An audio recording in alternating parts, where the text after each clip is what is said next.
தமிழகம் முழுவதும் 9 IPS அதிகாரிகள் இடமாற்றம் செய்து உள்துறை செயலர் தீரஜ்குமார் உத்தரவு. சென்னை கிழக்கு இணை ஆணையராக இருந்த விஜயகுமார் பணியிட மாற்றம். திருப்புவனம் அருகே உங்களுடன் ஸ்டாலின் முகாமில் பெறப்பட்ட கோரிக்கை மனுக்கள் வைகை ஆற்றில் கிடந்ததால் அதிர்ச்சி. 45 நாட்களில் தீர்வு கிடைக்கும் என்ற நம்பிக்கையில் மனு அளித்த மக்கள் கடும் அதிருப்தி. பேப்பர் மாதிரி இருந்துச்சு, எடுத்து பார்த்தா அது பார்த்தா எல்லாம் பத்திரம் ஜெராக்ஸ் மாதிரி இருந்துச்சு. சரி, அதில் உள்ளே எடுத்து பார்த்தா உங்களோட ஸ்டாலின் திட்டம்னு ஒரு ஃபோட்டோவோட உள்ளுக்கு அதிகாரி சைனோட இருந்துச்சு. அது தண்ணியிலேருந்து மேந்து வருது. எத்தனை மூட்டை உள்ளதுக்கு போட்டாங்கன்னு தெரியல.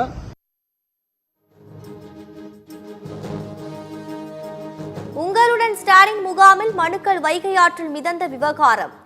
விசாரணை நடத்தி வழக்கு பதிவு செய்யப்படும் என சிவகங்கை மாவட்ட ஆட்சியர் உறுதி.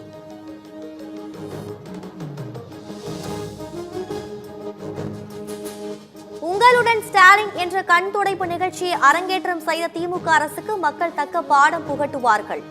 மனுக்களை வைகை ஆற்றில் குப்பையாக கொட்டியதற்கு அதிமுக பொதுச் செயலாளர் எடப்பாடி பழனிசாமி கண்டனம்.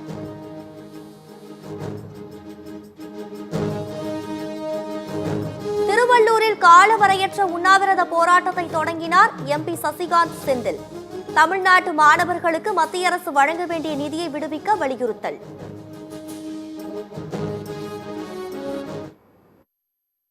இங்க நாங்க ஒரு கால வரையற்ற உண்ணாவிரதம் தொடங்க போகிறோம். அது எவ்வளவு நாள் ஆனாலும் சரி, அது நானே உட்கார போறேன், நான் தான் உட்கார போறேன். அது எத்தனை காலம் ஆனாலும் சரி, அவர்கள் அதுக்கு என்ன பதில் சொல்றாங்களோ அது வரைக்கும் இந்த இடத்தை விட்டு நாங்கள் நகரப் போவதில்லை. ராஜீவ்காந்தி அரசு மருத்துவமனைக்கு திடீரென சென்ற முதலமைச்சர் MK ஸ்டாலின். இந்திய கம்யூனிஸ்ட் மூத்த தலைவர் நல்லக்கண்ணு உடல்நலம் குறித்து மருத்துவர்களிடம் கேட்டறிந்தார்.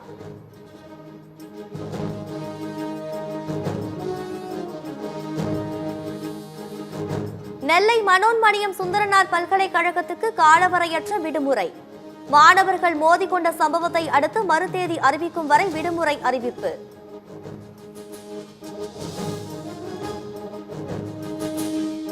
கோயில் நிதியை கல்விக்கு பயன்படுத்தினால் என்ன தவறு? வழக்கு தொடர்ந்த மனுதாரருக்கு உச்சநீதிமன்றம் கண்டனம்.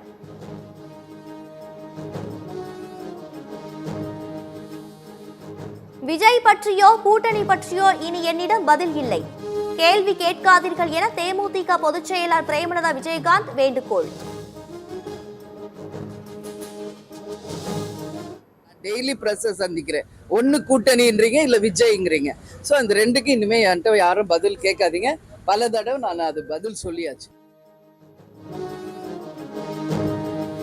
நீலகிரி மாவட்டம் பந்தலூரில் செயல்படும் அம்மா உணவகத்தில் இட்லிக்கு சாம்பார் இல்லை என குற்றச்சாட்டு. ஏமாற்றத்துடன் திரும்பி சென்ற வாடிக்கையாளர்கள்.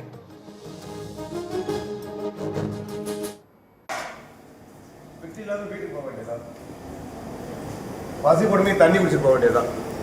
பசி கொடுமை தண்ணி குடிச்சிட்டு போகணும் பாருங்க அம்மா உணவகத்தில். இதெல்லாம் நியாயத்தை பாருங்க.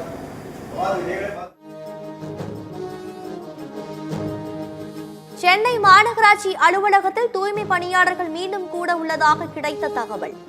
மாநகராட்சி அலுவலகத்தில் 5 துணை ஆணையாளர்கள் தலைமையில் 500க்கும் மேற்பட்ட போலீசார் குவிப்பு.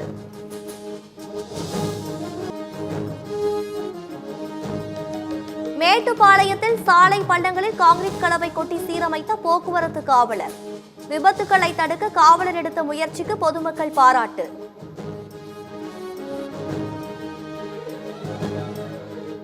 பீகாரில் வாக்காளர் உரிமை யாத்திரையில் பிரதமர் மோடி குறித்து அவதூறாக முழக்கமிட்டதாக பாஜக குற்றச்சாட்டு. காங்கிரஸ் அலுவலகம் முன்பாக பாஜகவினர் போராட்டம் நடத்திய போது இருதரப்பு மாறி மாறி தாக்கிக் கொண்டதால் பரபரப்பு.